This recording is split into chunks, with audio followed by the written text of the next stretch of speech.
Wind speed still at 165 miles per hour, so it's still a Category 5 storm. Truly, wind gusts at 200 miles per hour. Pressure up a bit at 916 millibars.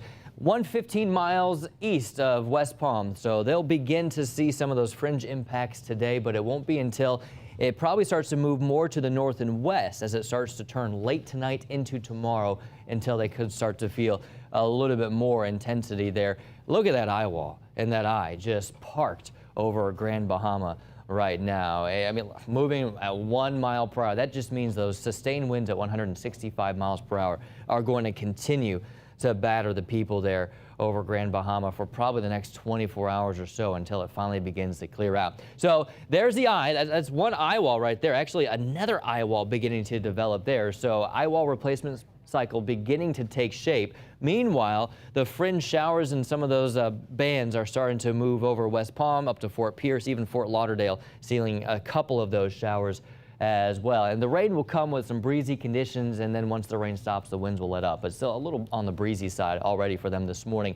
Tropical storm watches in effect inland. We've got hurricane warnings and hurricane watches all up along the East Coast, as well as storm surge watches and warnings. Cat 5 hurricane now, it is expected to weaken back to a Cat 4. That could still bring catastrophic conditions to anybody where the strongest of the winds arrive. But the latest forecast track does show that the storm should stay offshore.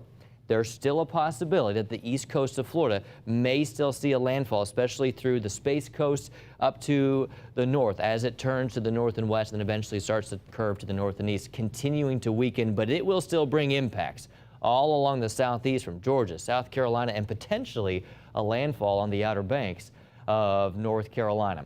What do we see here in Tampa Bay? I've heard a lot of you asking this question. Let me walk you through it here. Tropical storm conditions are still possible through the eastern part of the area. That would begin tonight into tomorrow morning and last through Wednesday. So yes, multi-day fringe impacts, those will remain with breezy conditions, periods of scattered to widespread gusty showers and storms.